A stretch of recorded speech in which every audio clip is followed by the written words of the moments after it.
Waterford. Live from Waterford and Dungarvan, this is Waterford at 1 News. It's 1 o'clock. I'm Liz Reddy. Good afternoon. Today's top stories. A Waterford councillor claims teenagers are being targeted by drug dealers in Portlaw.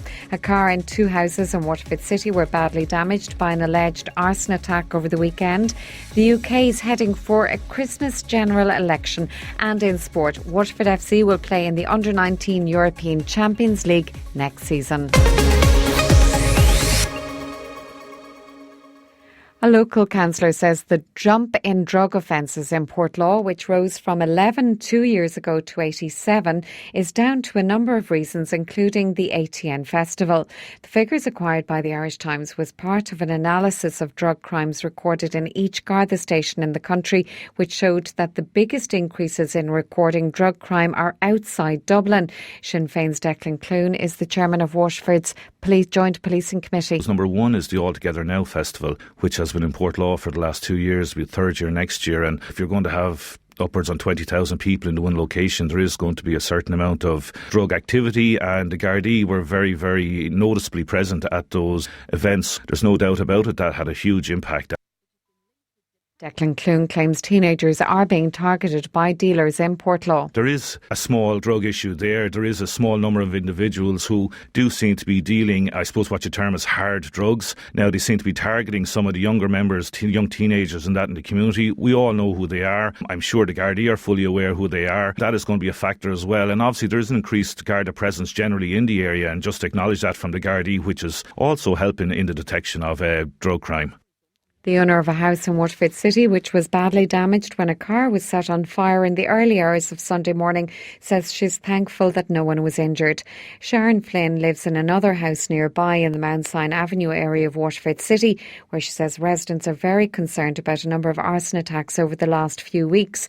She told Damien Tiernan on Dayshow today that the latest incident caused a huge amount of damage to a car and two houses. On Saturday night, about 4 o'clock in the morning, there was a bang on my door, and there was a neighbour there saying that the house around the corner was on fire. My friend is living in there, just an old home that we have. Thank God they were safe and they had got out. But the car in front of the house had been put on fire, which destroyed my house and destroyed the car. It destroyed the neighbour in next door's house as well.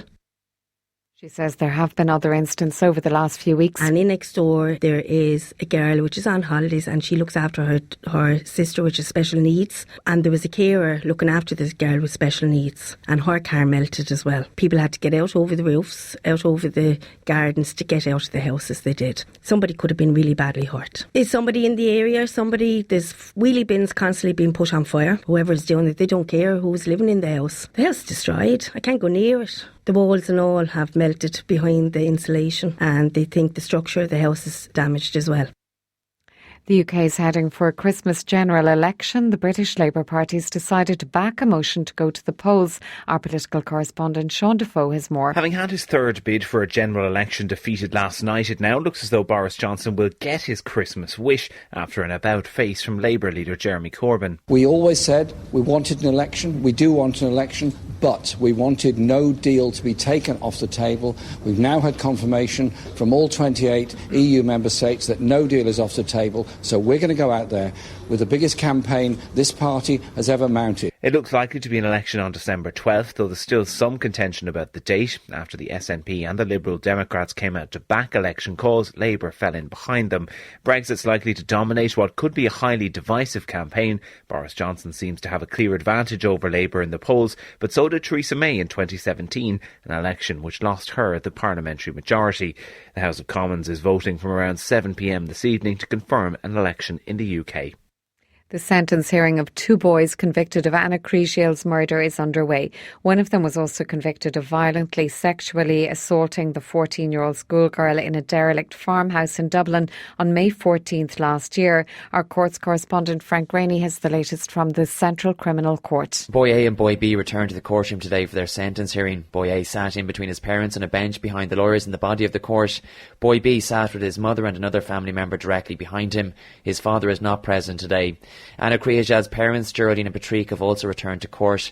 And so far we've been hearing a summary of what happened to Anna and how the boys came to be arrested and convicted of her murder. The judge has also given a brief summary of the accounts they've since given to medical professionals. We heard boy A seems to accept that he caused her death, but maintains he didn't sexually assault Anna.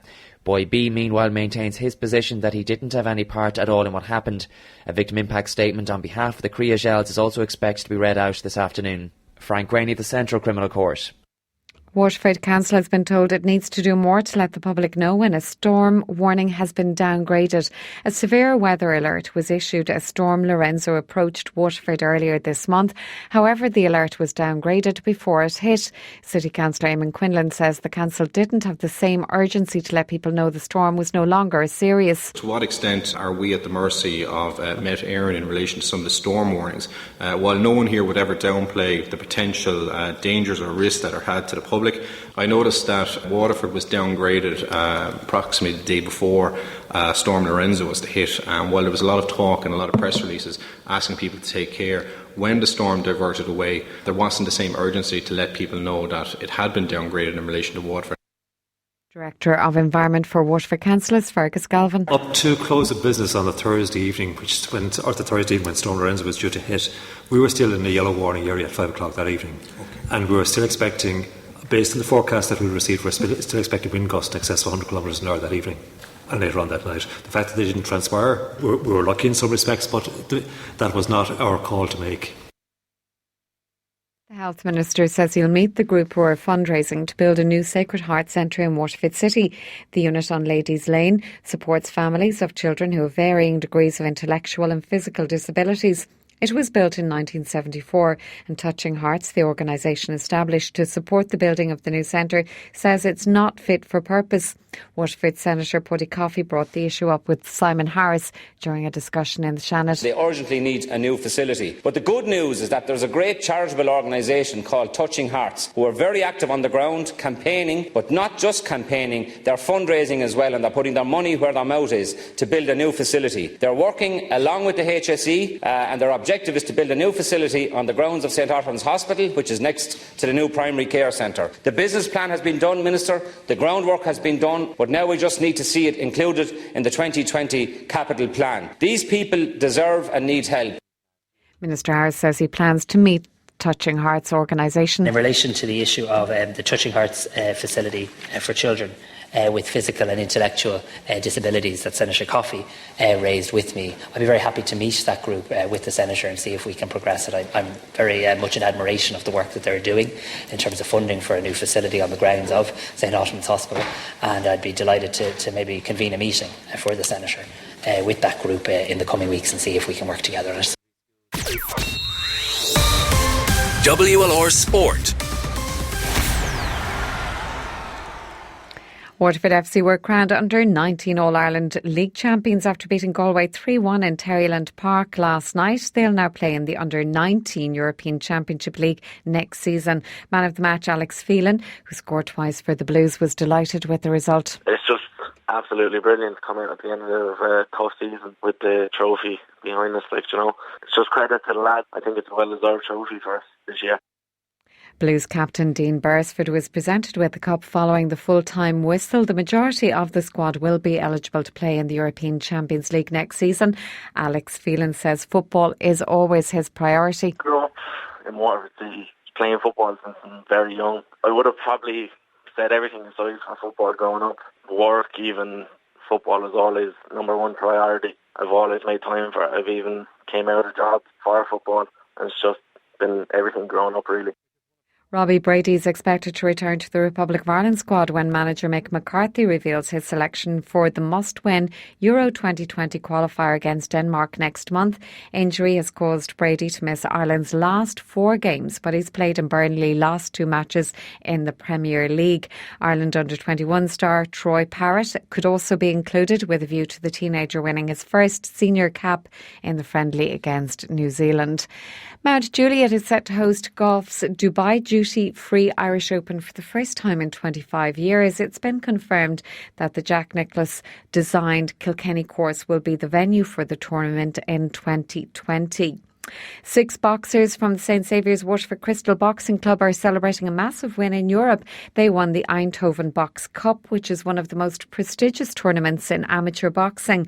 Coach Paul Simpson says it was an extraordinary achievement. We had a great tournament. The Eindhoven Box Cup, it's the Netherlands' biggest box cup. It's an Olympic standard boxing event, so it's massive. There was Olympic teams there, there was national teams there. The Thai national Olympic team were there. The Belgians brought their Olympic boxers. Actually, Sean Purcell, he beat the Belgian number 1. This guy is tipped to make the Olympics. He's been paid full time to train by the Belgian government, and it was his gold medal that actually sealed the for us.